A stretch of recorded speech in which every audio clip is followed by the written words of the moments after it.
درود بر شما. به نگاه سه خوش اومدین. من شیوا توانایی هستم و همراه با همکارانم در خدمت شما هستیم برای تقدیم برنامه‌های این هفته نگاه. در برنامه این هفته ابتدا قسمت آخر مروری بر سیر تصویب قوانین و مقررات کاردر ایران پخش خواهد شد. سپس طبق معمول هر هفته بیننده تدریس کتاب کاپیتال خواهید بود. تا به حال این برنامه در 3 قسمت ارائه شده که به پیشگفتار شروع کلاس‌های آموزشی اختصاص داشته است. بخش 4 که امروز پخش می شود شروع بازخوانی و تدریس جلد اول کاپیتال خواهد بود. با ما همراه باشید.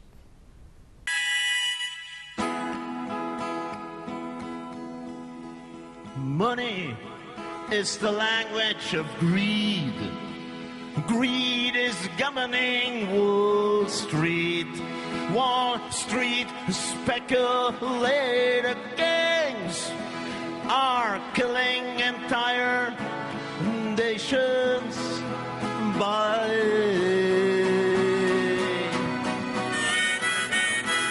downgrading them for gaining high interest rates till default, followed by swallowing of bailout funds, which are fed by our tax money.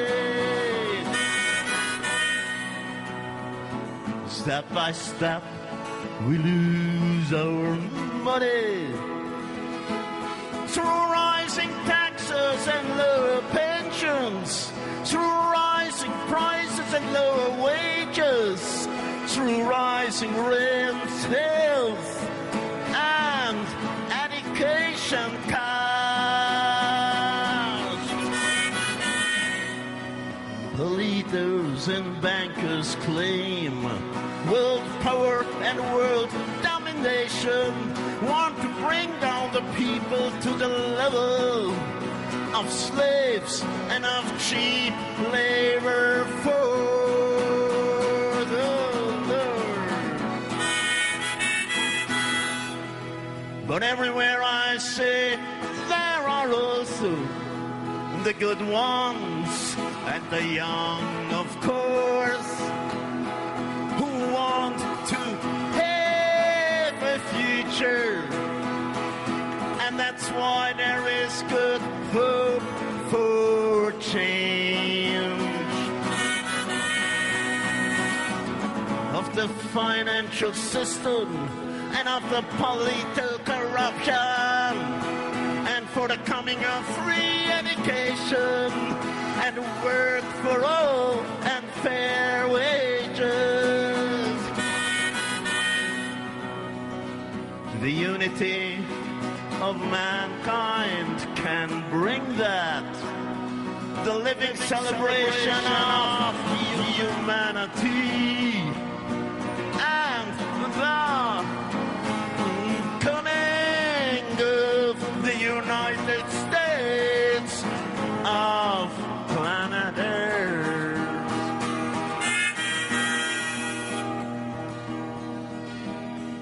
Money then is no more the language of greed. Greed no more is governing Wall Street.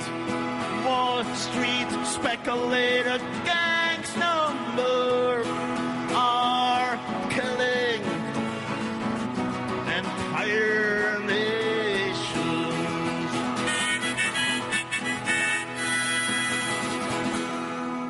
تاریخ جنبش طبقه کارگر در ایران بیانگر این واقعیت است که مبارزه کارگران برای ایجاد تشکل‌های مستقل کارگری و خواسته‌ها و مطالبات طبقاتی با گرایش رادیکال و سوسیالیستی عجین شده. به همین دلیل بورژوازی ایران از قدرت تشکلیابی طبقه کارگر و اعتصابات کارگری به رهبری سوسیالیست‌ها همیشه وحشت داشته و در رویارویی با این پدیده همواره به انواع گوناگون ایستادگی و مقاومت کرده است. طبقه سرمایه‌دار و محافظینش با تصویب و اجرای قوانین و مقررات کار سعی کرده‌اند تا ضمن به رسمیت شناختن پاره‌ای از حقوق صنفی و ابتدایی کارگران، آن هم زیر فشار مبارزه و اعتراضات کارگری، سازمانی را برای نظارت بر فعالیت آنان و ممانعت از ایجاد تشکل‌های کارگری و وقوع اعتصاب برای خواسته‌های طبقاتی به وجود آورند. مروری بر سیر تصویب قوانین و مقررات کار در ایران نشان می‌دهد که حق اعتصاب و ایجاد تشکل‌های مستقل کارگری یا به رسمیت شناخته نشده و یا دست کم پذیرش آن برای مدت کوتاهی بوده است. در قسمت اول این برنامه اشاره کردیم که برای اولین بار در سال 1315 نظامنامه کارخانجات و مؤسسات صنعتی تشکیل شد. در سال 1325 اولین قانون کار در ایران تصویب و اجرا شد و قانون کار دوم در سال 1337 به اجرا درآمد. در این بخش به قانون کار در ایران بعد از سرکوب خونین انقلاب 1357 می‌پردازیم.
قانون کار در دوران حاکمیت جمهوری اسلامی.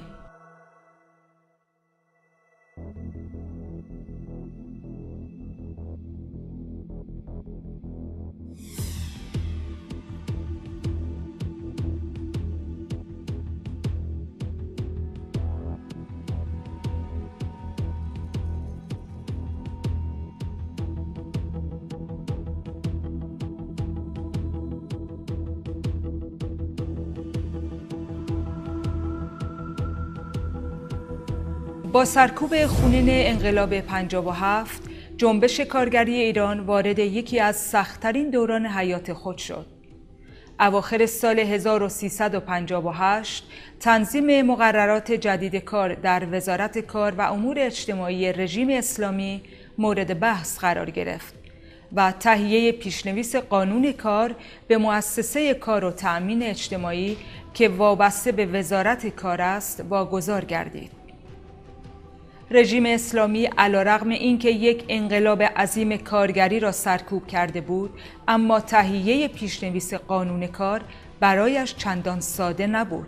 به این دلیل که با طبقه سر و کار داشت که از تجربه یک انقلاب عظیم بهره می‌برد و خود را با قدرت شوراهای کارگری مسلح کرده بود. نکته دیگر این که جنبش طبقه کارگر تاریخاً چپگرا و صاحب تجارب مبارزاتی چندین ساله بود. این خصایص رژیم اسلامی را در تدوین یک لایحه کار محتاط کرده بود. اواخر سال 1358 کارگزاران مؤسسه کار و تأمین اجتماعی رژیم اسلامی دو پیشنویس، یکی درباره قانون کار و دیگری در مورد قانون شوراها را تهیه کردند. این دو پیشنویس به صورت محدود تکثیر و در اختیار مسئولان وزارت کار و امور اجتماعی قرار گرفت، اما خود کارگزاران جمهوری اسلامی به خوبی آگاه بودند این قوانین مورد اعتراض کارگران قرار خواهد گرفت. در نتیجه وزارت کار و امور اجتماعی پیشنویس دیگری از قانون کار را تهیه کرد و روزنامه کیهان در 30 آذر ماه سال 1361 آن را منتشر کرد. در این متن که با عنوان طرح پیشنویس قانون کار منتشر شد، مبنای رابطه کار و سرمایه را بر اساس احکام اولیه فقه اسلامی به رابطه مالک و مستأجر تشبیه کرده بود. در این قانون کار نامی از کارگر به میان نیامده بود. قانون کاری که بر اساس احکام اولیه فقه اسلامی تنظیم شده بود، ساعات کار، مرخصی و دستمزد کارگران را به توافق طرفین، یعنی کارفرما مالک و کارگر مستأجر واگذار می‌کرد. بخشی از فصل 4 این قانون کار مربوط به کار کودکان بود. در این بخش آمده بود به کار گماردن کارپذیر نابالغ باید با عقد قرارداد کار به وسیله ولی یا قیوم او صورت گیرد. نماینده قانونی مکلف است رعایت قبطی او را بنماید. در این قانون کار که از احکام اولیه فقه اسلامی سرچشمه گرفته بود، نه ممنوعیت کار کودکان در سنین پایین مطرح بود و نه تعیین ساعتهای قانونی کار یا مرخصی با حقوق تا چه رسد به مقررات مربوط به اخراج و حمایت از کارگران. این قانون کار بعد از حملات وحشیانه رژیم در سال 1360 در شرایطی که روزانه صدها نفر از جمله کودکان به جوخه‌های اعدام سپرده می‌شدند مطرح شد. کشتار وحشیانه سال 1360 رژیم را در موقعیتی قرار داد تا این بار قوانین دلخواهش را برای نیروی کار تعیین کند. بعد از مدتی مدیران دولتی به کارخانجات فرستاده شدند. قدرت اجرایی شوراها را گرفتند و سپس بنی صدر با شعار شورا مورا مالیده و نیز با دستور احمد توکلی وزیر وقت کار شوراها منحل شدند، شوراهای اسلامی کار را جایگزین کردند. با این وصف پیشنویس قانون کار رژیم اسلامی با اعتراض وسیع توده کارگر روبرو شد. کارگران همچنان خواستار لغو پیشنویس قانون کار بودند و یک قانون کار انقلابی با مشارکت نمایندگان کارگری را مطالبه می‌کردند. اعتراضات کارگران دولت را وادار کرد تا پیشنویس قانون کار را پس بگیرد و همچنین احمد توکلی را برکنار کند. در سال 1361 ابوالقاسم سرحدی زاده که قبلا رئیس شورای سرپرستی زندانها بود، جانشین احمد توکلی شد. در پی این تغییر و تحول به چند نفر از وزیران مأموریت داده شد تا پیشنویس دیگری را تهیه کنند. لایحه کار حدوداً 1.5 سال در کمیسیون کار و امور اداری و استخدامی مجلس به عنوان کمیسیون اصلی بررسی و تغییراتی در آن حاصل شد. تغییرات حاصله در پیشنویس جدید مجدداً مورد اعتراض کارگران قرار گرفت. پیشنویس 4 قانون کار در شهریور 1365 به مجلس ارائه شد و کلیات آن در مهر ماه 1365 به تصویب مجلس رسید. ناگفته نماند که این چند پیشنویس هر بار که مطرح می‌گردید در نتیجه اعتراض کارگران تغییراتی در آن حاصل می‌شد. پس از آن 1 سال دیگر در کمیسیون یاد شده به عنوان کمیسیون اصلی و چند کمیسیون به عنوان کمیسیون فرعی بررسی شد و سرانجام برای شور دوم به مجلس فرستاده شد. در این مرحله مجلس طی 16 جلسه درباره لایحه کار بحث کرد و مفاد قبلی قانون کار را که بر اساس احکام فقه الهی تنظیم شده بود را قیچی کردند. پیشنویس جدید در اواخر آبان 1366 توسط مجلس تصویب شد. سپس لایحه مصوبه مجلس را برای اظهار نظر به شورای نگهبان ارسال کردند. شورای نگهبان با لایحه کار به دلیل اسلامی نبودن آن مخالفت کرد و در نامه‌ای به مجلس متذکر شده بود که مقدمتاً لازم به تذکر است ایراداتی که از لحاظ شرعی بر این قانون وارد شده است بر اساس استظهار از ماده 1 آن است که به عنوان الزام قانونی اشخاص مذکور را مکلف به تبعیت از این قانون نموده است. لذا بررسی و اظهار نظر در سایر مواد به طور مستقیم و بدون ارتباط با ماده مذکور انجام شده. بدیهی است چنانچه با فتوای حضرت امام خمینی مجلس شورای اسلامی اصلاحاتی به عمل آورد، شورای نگهبان با توجه به فتوای معظم الله بررسی و اظهار نظر خواهد نمود. شورای نگهبان سرسختانه در مقابل قانون کار غیر اسلامی مقاومت می‌کرد و آن را نمی‌پذیرفت یا پذیرش آن را به فتوای خمینی موکول می‌کرد. از پیامبر اکرم شنیدید که نقل شده است که کف دست یک کارگر را، یعنی همون محلی که کار درش تأثیر کرده و پینه بسته، اونجا را بوسید. و این یک نشان ارزش است برای کارگر در طول تاریخ. پیغمبر اسلام که اولین فرد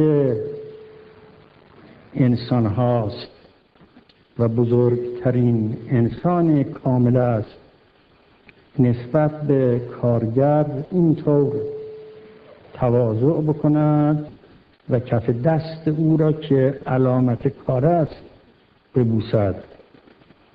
این نکته دارد که کف دست را بوسیدن، نه پشت دست را. کف دست آثار کار درش هست. میخواد ارزش کار را عالمیان اعلام کند. تهیه و تصویب یک قانون کار رژیم اسلامی را به کلی گیج کرده بود. از یک طرف رژیم قانون کار اسلامیش را به خاطر اعتراضات توده کارگر پس گرفته بود و از طرفی دیگر شورای نگهبان سعی می‌کرد که قانون کار را کاملاً اسلامی و بر اساس احکام فقه الهی تنظیم کند. با آغاز دوره سوم مجلس دوباره موضوع پیگیری شد و اواخر آذر ماه 1367 لایحه کار در مجمع تشخیص مصلحت نظام مطرح شد. مجمع مصلحت نظام نیز لایحه کار را مجدداً به مجلس برگرداند. با توجه به نشست‌های متعدد، مصوبه مجلس برای دومین بار مورد ایراد شورای نگهبان قرار گرفت و سرانجام بار دیگر به مجمع تشخیص مصلحت نظام فرستاده شد.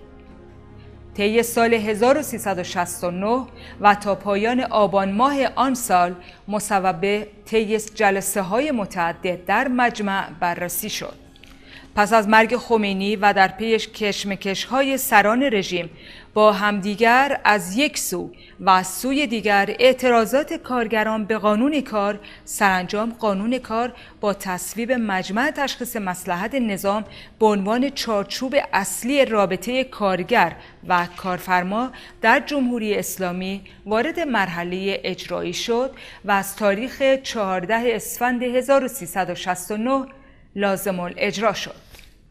مجمع تشخیص مصلحت نظام اولین بار برای بررسی پیشنویس قانون کار سازمان یافت و خود قانون هم نخستین قانونی بود که واژه اسلام را به دنبال نداشت.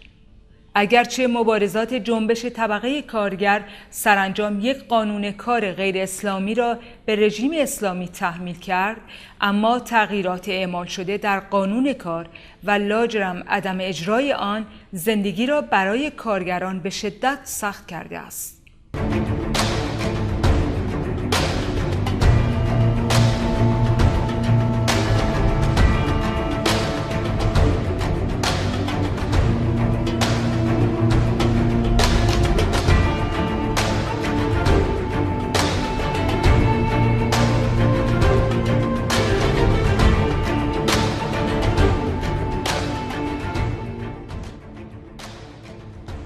قانون کار در دوران حاکمیت جمهوری اسلامی تغییرات زیادی کرده است.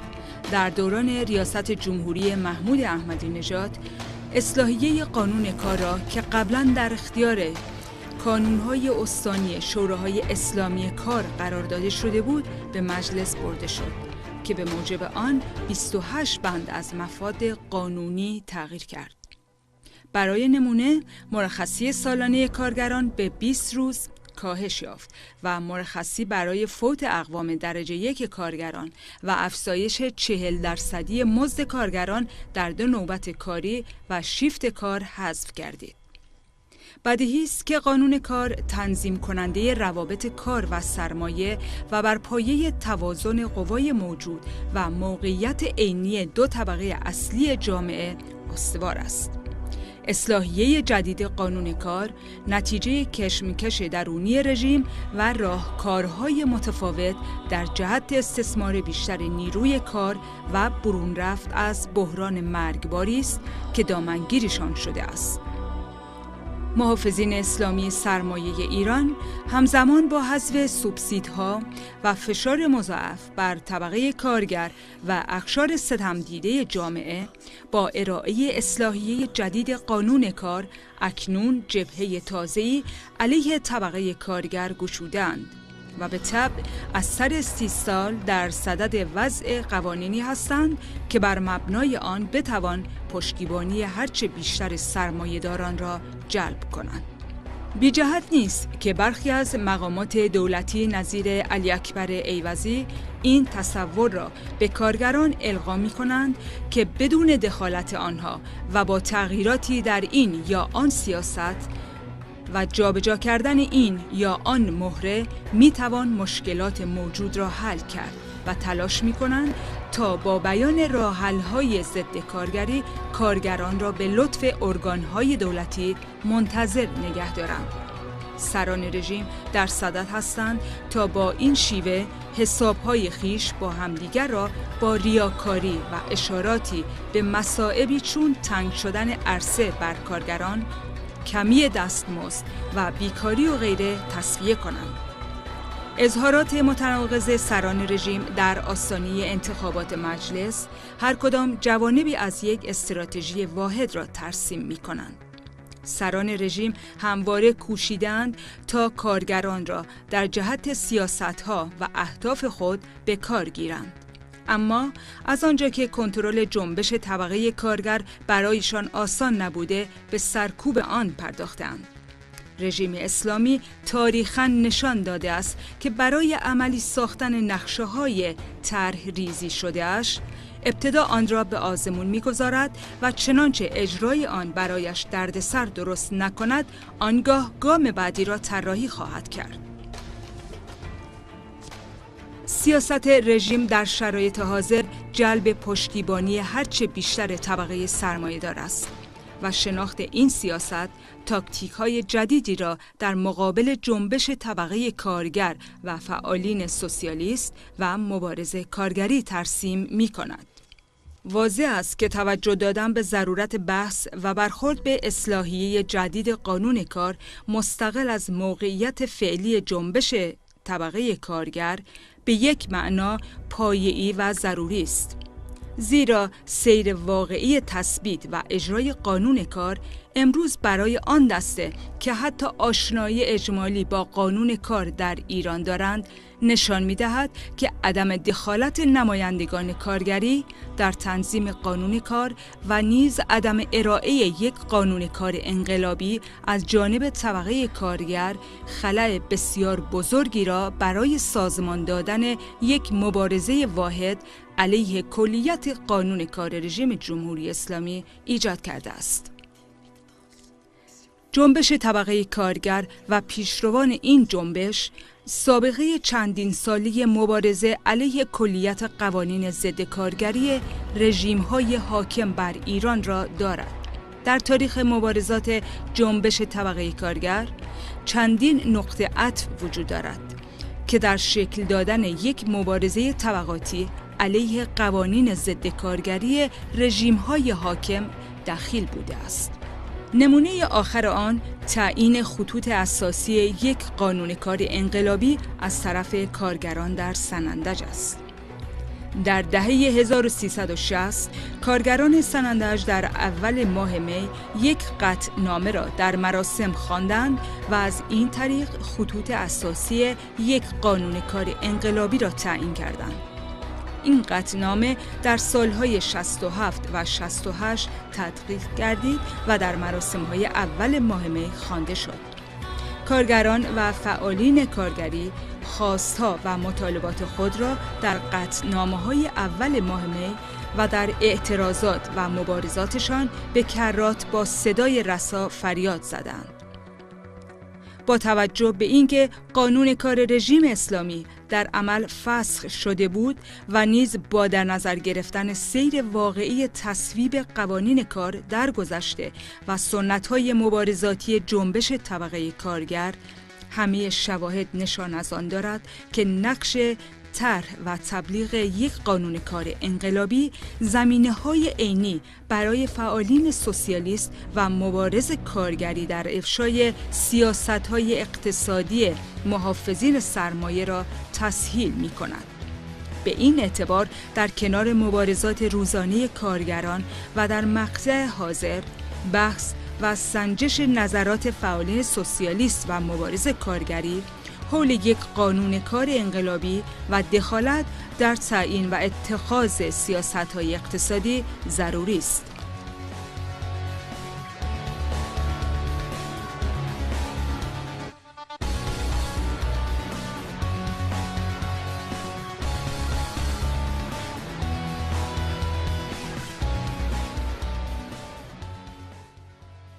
مروری بر سیر تصویب و قوانین کار در ایران نشان می‌دهد که اگر کارگران یکپارچه و متحد به میدان مبارزه بیایند، می‌توانند هر گونه خواست و مطالبات خود را به سرمایه‌داری تحمیل کنند.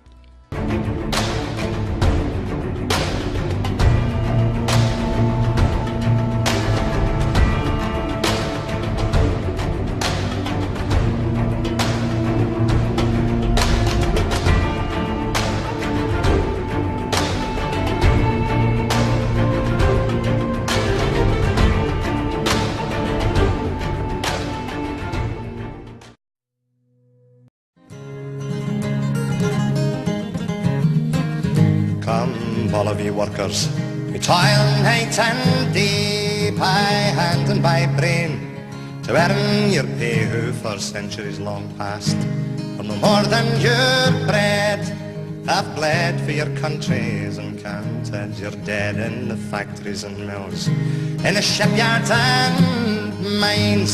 We've often been told to keep up with the times, for our skills are not needed. They've streamlined the job and with slide rule and stopwatch our bright day of robbed eye.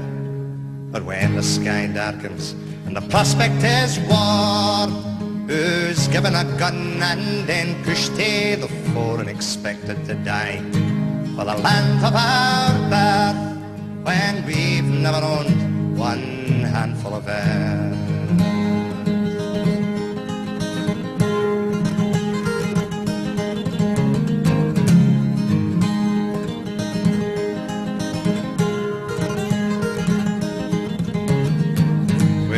First ones to starve, we're the first ones to die, we're the first ones in line for that pie in the sky, and we're always the last when the cream is shared out, for the worker is working when the fat cat's about. Aye, and all of these things the worker has done, from tilling the fields to carrying the gun, we've been yoked to the plough since time first began.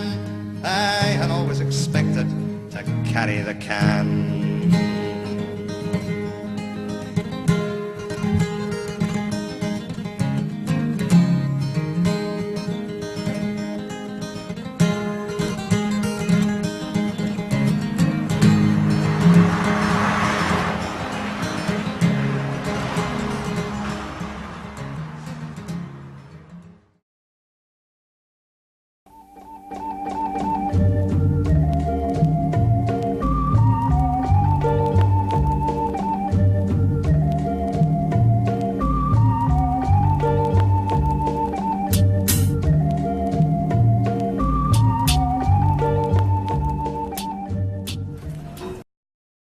What I thought it'd be very useful to do is just to read through this first section with you and try to give you an idea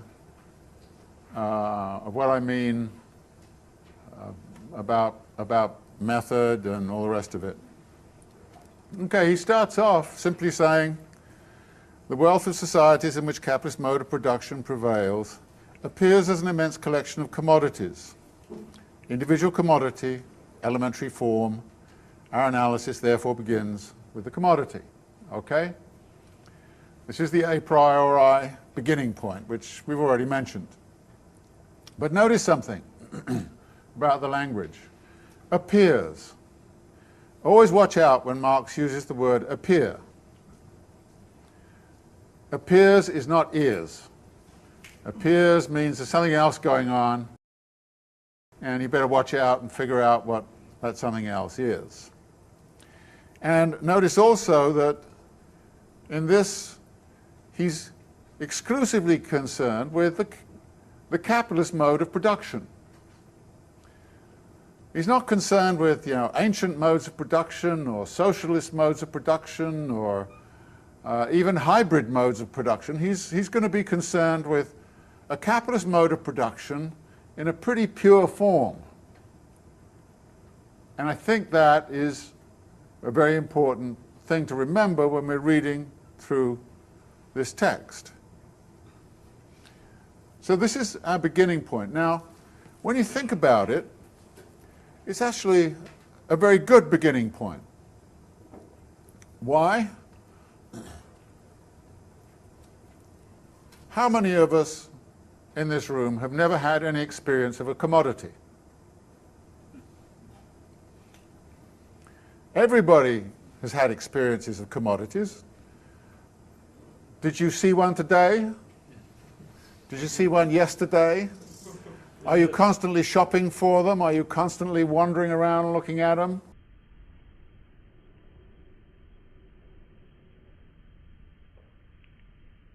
The thing there is that what he's done is to really choose a common denominator, something that's common to us all, and something we know about. We go into the shop, we buy it, and it's absolutely necessary to our existence. We can't live without consuming commodities. We have to buy commodities in order to live. It's a simple relation as that. So we start with that, and the other great thing about it is, and again I'll probably get some flack for saying this, is it doesn't matter whether you're a man or a woman or a Japanese or an ethnic or a religious or whatever it is. In other words, it's just very simple kind of economic transaction which you're looking at. And then he kind of says, well, what kind of economic transaction is it? Well, a commodity is something, he says, which meets a human want or need. And he says, I'm not interested, and this is the cryptic form of it. He says in the next paragraph, okay, something external to us, which we then make ours in a way. And it satisfies human needs of whatever kind. The nature of these needs, whether they arise, for example, from the stomach or the imagination, makes no difference. In other words, he's not really interested in psychologizing about it. He's laying all that aside, saying, I'm not really interested in why people buy commodities. They can buy it because they want it, they need it, they desire it. I can buy it for fun or out of necessity or whatever. I'm not interested in talking about all of that. All I'm interested in is the very fact of simply somebody buying a commodity. And he then goes on and says, well, look at this. How many commodities are there in the world? Well, there are millions of them, all made up of different qualities, and we all kind of assess them in terms of different quantitative measures. And he again shunts this aside and says that the discovery of these ways, and hence the manifold uses of things, is the work of history.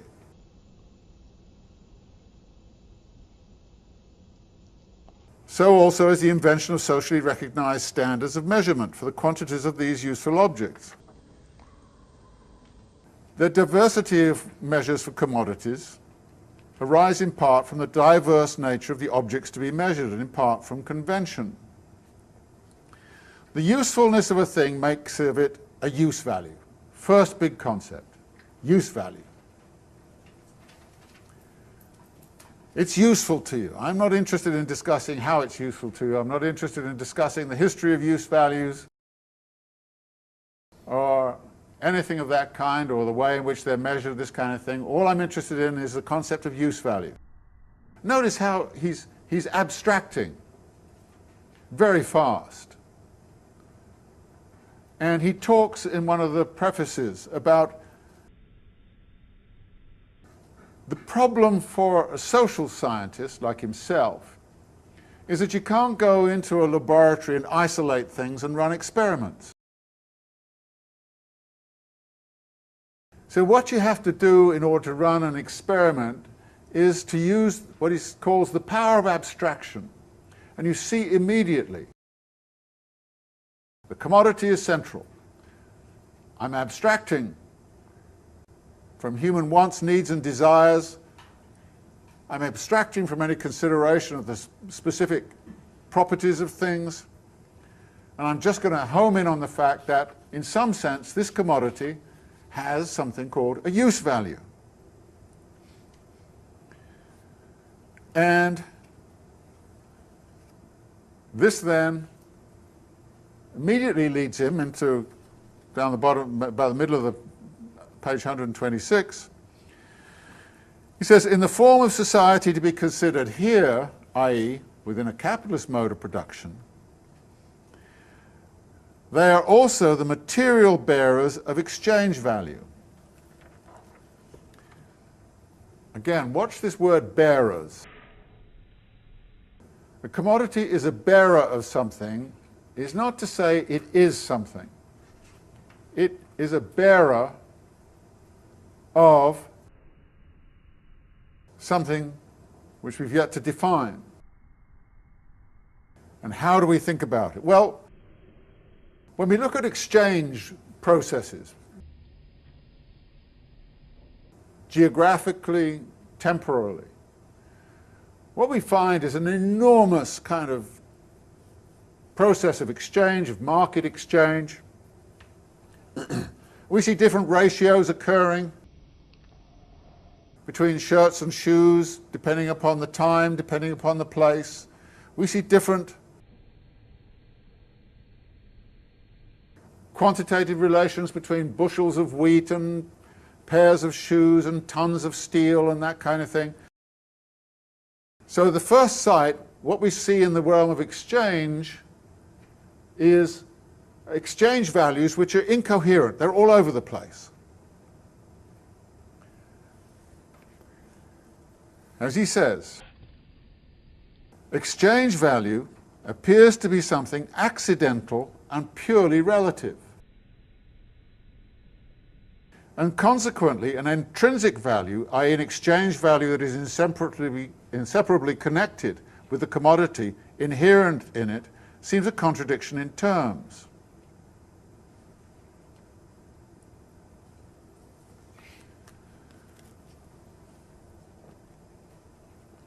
But we notice something about this world of exchange, that everything is in principle exchangeable with everything else.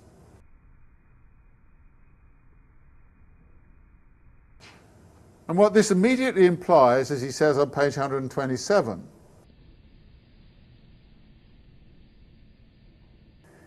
is that you're always in a position, having exchanged something for something else, to then exchange what you have just got for something else. In other words, you can just keep on exchanging. So a thing can keep on moving so that it can be exchanged for all the other commodities at some point. And if that is the case, he then says, on 127, it follows from this that, firstly, the valid exchange values of a particular commodity express something equal. And secondly, exchange value cannot be anything other than the mode of expression, the form of appearance of a content distinguishable from it. That is, if I have a commodity in my hand, I can't dissect it and find out that element inside of it that makes it exchangeable with something else. No. It is exchangeable for something else, and I can't find out what makes it exchangeable just by looking at the commodity. I have to look at the commodity in motion. This is where we start to get in motion, in movement. I have to look at it, and as it moves, it's obviously expressing something about exchangeability, a commensurability in exchange. It means that all things are commensurable in exchange. Why are they commensurable, and what is that commensurability made up of? Where does it come from? How is it defined? And the commodity is the bearer of that something. But it is not inside of the commodity. It is borne by the commodity. It's a relation inside of the commodity, not a material thing. And he then goes through corn and iron and gets into one of his geometrical examples, but says, crucially, right in the middle of the page, each of them, as far as it is exchange value, must therefore be reducible to this third thing, whatever it is. And this common element cannot be geometrical, physical, chemical, or other natural properties of commodities, he says further down the page. Now, we're hitting something here which is rather significant. Now, Marx is often depicted as a sort of a grubby materialist, you know, everything has to be material. But here, what we're seeing immediately, he's not talking about the materiality of the thing at all. You can inspect the materiality of the commodity all you like, and you won't find out the secret of its commensurability and its exchangeability. You won't find it.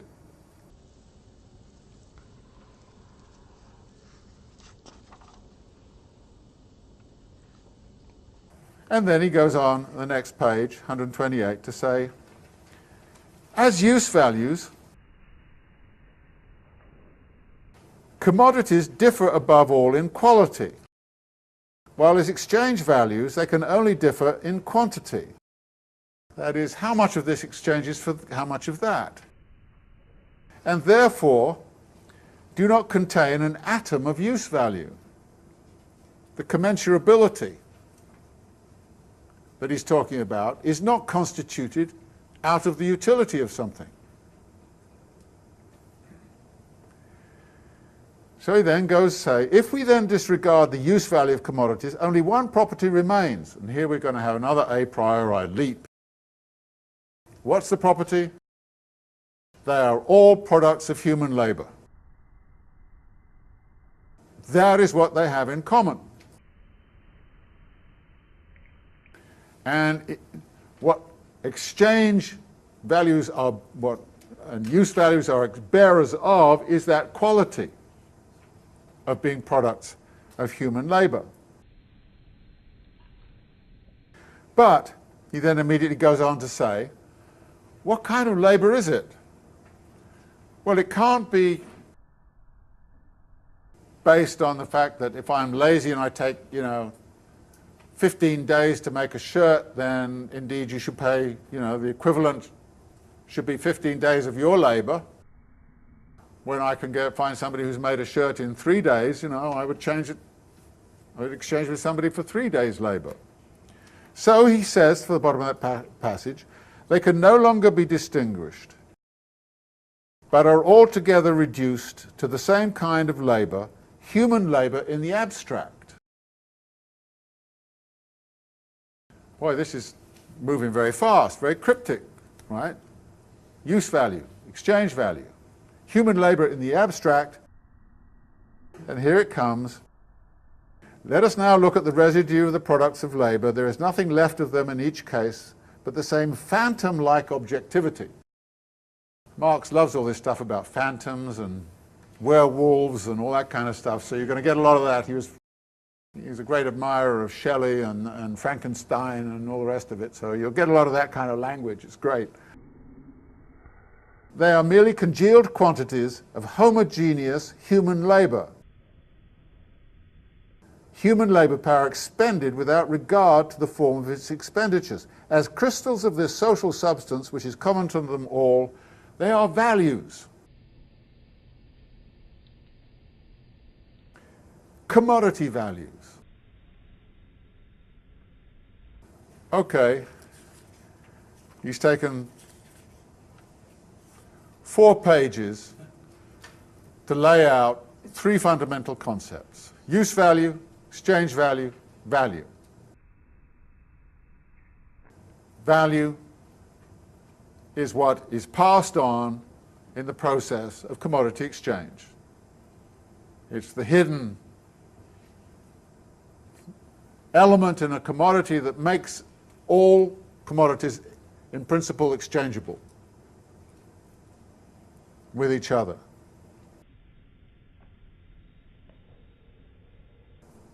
So he then goes on to say, well, having abstracted from use value, then we go back and look again at exchange value. We then see exchange value, as he says at the bottom of page 128, as the necessary mode of expression or form of appearance of value. Appearance, form of appearance, but this now you're looking at the other way. That is, there's something mysterious about the exchangeability of all of those commodities. There's something mysterious about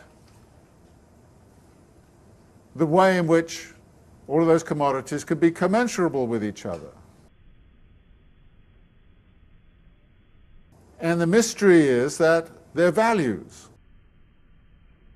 But values are represented now by exchange value. So exchange value, i.e. how much you actually get for the product in the market, is a representation of value. It's a representation of labour. Now, when you go into the supermarket, can you see the labour in the commodity? But it has an exchange value, right? Again, Marx's point is, yeah, they're all products of human labour, but you can't see the labour. You can't see the labour on the commodity, but you get a sense of what it is because it's represented by its price. So that is, if you like, so exchange value is a representation of something else. Now again, to say something is a representation of something is to not to say it is. Because as anybody will quickly tell you, the difference between the representation and what actually something is, there can be quite a gap. And Marx is going to spend quite a bit of time talking about the nature of that gap between value and its representation.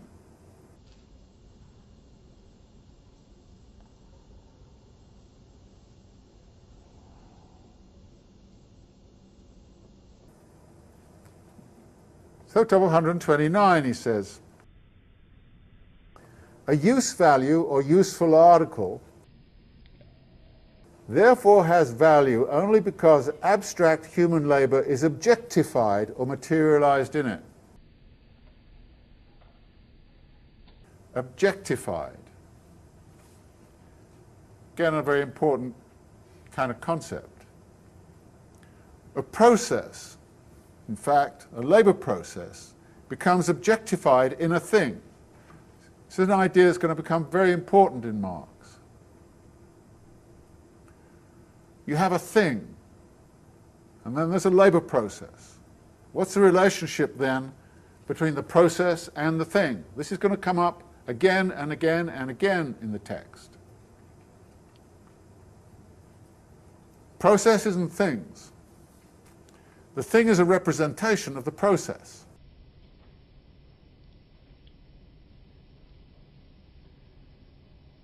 If you want a simple example of that, if I set an examination right now and made you write out a little paper as to what these concepts mean, and then graded you, I'd be grading you on the thing. What would it have to do with the process that's going on in here? And you might feel very, very, outraged that I graded you C or D or F or something like that because you haven't quite got it yet. When in fact you're struggling in the process.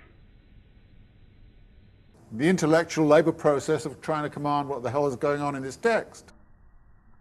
It's a very important thing. But if I try to test it as a thing, and actually education is full of this kind of problem. Education is about a process. It's about people learning things. It's about process, thinking, all this kind of stuff. And we're constantly testing how good people are in terms of that process by the things they make. Dissertations, essays, papers, multiple choice questions, all the rest of it. So what Marx is doing here is to say, well, the representation, i.e. the exchange value, is something which you can really, you really see, but it's representing something which is value. And as we will see, value is always in motion.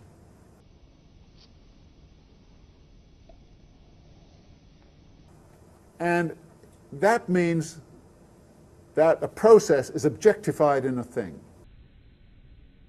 A labor process, a potter making a pot, is finally objectified in the thing, and it is the thing which is sold in the market, not the process. But the thing would not exist without the process. So the process has to be objectified. I mean, there are some people who'd love to write a dissertation without ever actually producing the thing. You can come in and say, oh, the process is great. Oh, yeah, okay, PhD immediately. But of course, no, you've got to objectify it. And as everybody knows who's gone through this to some degree, you can have great ideas and think it's fantastic, but when you try to objectify it on paper, you say, good God, what nonsense this is. And so you've got to, so Marx is talking about that relationship, but that's implied in this, immediately in this notion of objectification. Human labor is objectified and materialized in this thing called a commodity. But then inside of that thing, the quantity is measured by the duration of the labor which is put into the thing. And that itself has measures, which he said, scale of hours, days, etc. Again, there's a reference here, coded reference if you like, to the way in which the capitalist mode of production sets up a certain notion of temporality, time. How does capitalist mode of production structure time? And Marx is going to make an argument and say, well, you've got to understand a lot of it has to do with the fact that time is money. Time is connected to value in a certain kind of way, and therefore even our measures of time start to take on a certain kind of allure simply because of the way in which a capitalist mode of production works.